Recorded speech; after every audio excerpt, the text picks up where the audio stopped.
What's good, everybody? It's Mr. Composition, the MC that writes fiction, and Jujutsu Kaisen Chapter 249. Leaks and spoilers are out, and it looks like fan translations as well. So we're gonna go through this, and man, this is a hype freaking chapter. But if you're new to the channel, make sure to leave a like, subscribe, notification bells on so you don't miss when I drop a new video. I do reactions, reviews, leaks, and spoilers. So definitely, if you like a mixed bag channel, then go ahead and subscribe to your boy. Now, so this chapter is interesting because it starts off with a flashback on what happened after Yuta sliced Kenjaku's freaking head off. So Kenjaku is just like my will be inherited. And also remember, we always were kind of told like if Geto died in a particular way, we don't know what would happen as far as with his cursed spirit manipulation. And so what ended up happening was after Yuta beheaded him, all the spirits started rampaging, and he needed Rika to go ahead and take care of him. So all of that was going on in a matter of pretty much like a few minutes because he got there, chopped off the head, the spirits, everything started coming out. He got rid of those and then headed over there to the battlefield with Sukuna and Yuji and everybody. Now we also see Kenjaku's freaking head like fly up and as Kagome to add a new rule, and that's when we find out Megami will have the power to invoke the great merger between mankind and Tengen. And so new rule was accepted, and then we see a little fetus Tengen like basically being reborn again, which I don't know if this might be, some type of Gojo return in Kopio type of thing, but Tengen has been a very interesting thing, throughout the series. So that's very, very interesting. And it's just hilarious that Kajaku's head is just freaking floating. But then we see it fly off, and that's when it goes off to Sukuna. But then Yuta just like throws the sword in his head. Like, yo, he is definitely gone after this. Like, that is his whole curse technique, and he just stabbed right through it, like basically through the mouth. But he also says, I can't say that I've had much fun this millennium, but I'm glad I was able to play with him in the end. After this, it's up to you guys, which is interesting because it's just all like, like what that particular last parting words type of things, but also is what's his face, the comedian, dead? Like, we don't know, like, did he really just straight up die? Because that would be wild. That would be super wild. He just was all like, I'm happy with life, this is all I ever wanted, and they just straight up died. That would be crazy. But then we get back to what's going on now. And Yuta observes that Sukuna's reverse technique output is starting to come back. And pretty much at this rate, it's a matter of time before he can use his domain expansion. And then Yuta starts feeling, bad for himself, which is very, very interesting because with Yuta being like out of they would say, he's the OG main character because the Jujutsu Kaisen Zero. And Yuji are kind of similar in that case when they really put everything on themselves, and maybe that's like a burden of being one of the strongest and different things like that. But he begs the question, like, if he was there, would the executioner blade have been successful? Would Higuruma not be taken out? would it have been better if Maki were given the task to kill Kenjaku? You know, he's like, no, he's all like, Rika was needed to take care of as far as those cursed, spirits that came out of Kenjaku's, body from the curse manipulation from Ghetto. So we get back to the fight, and, Yuta goes in for a strike.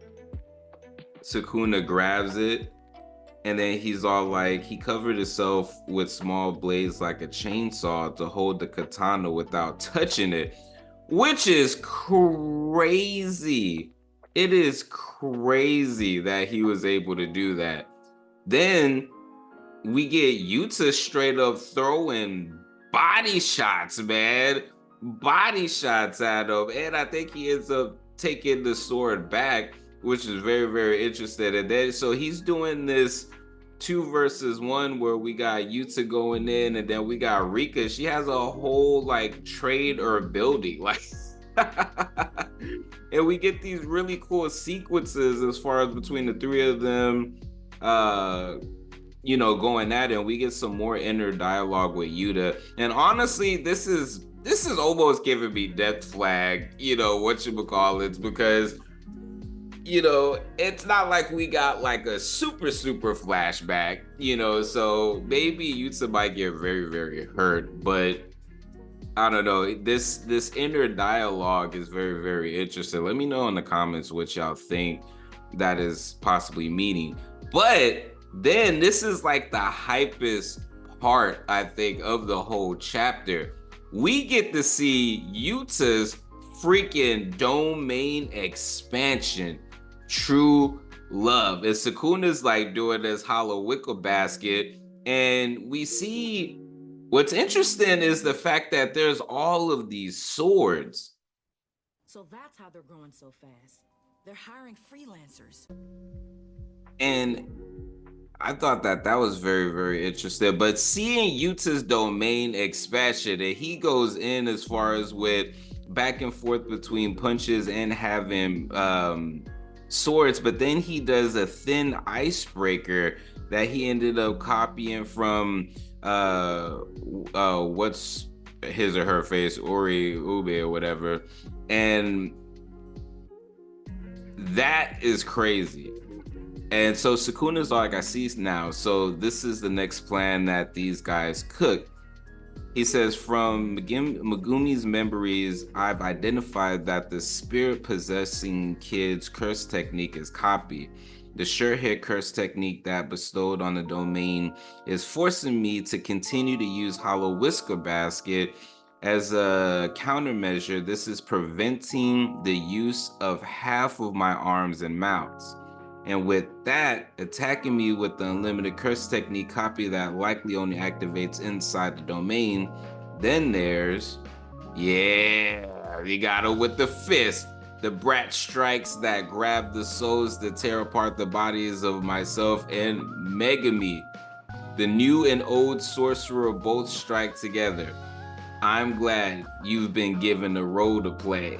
And so we got this 4-panel page where we have Yuji, we have Sukuna, we have Yuta, and we got mother flipping Rika. Man.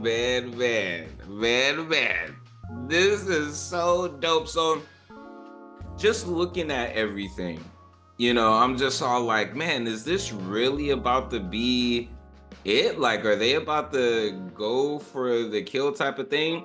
Is Sukuna the type of person or whatever that will see that he's losing and do something like activate the merger out of spite because he's losing? And then are we gonna get a Sukuna and everybody versus the merger? Like, let me know if you think the merger is actually gonna happen. Because the way that I'm looking at it is, maybe it definitely might happen, but not in the way that Kenjaku or none of them had imagined, and ends up, I don't know, something, I know it's gotta be something with Yuji, and we know Yuji is a vessel as far as for curses, pretty much, you know. So it would be wild. Personally, I don't want Yuji to die, you know.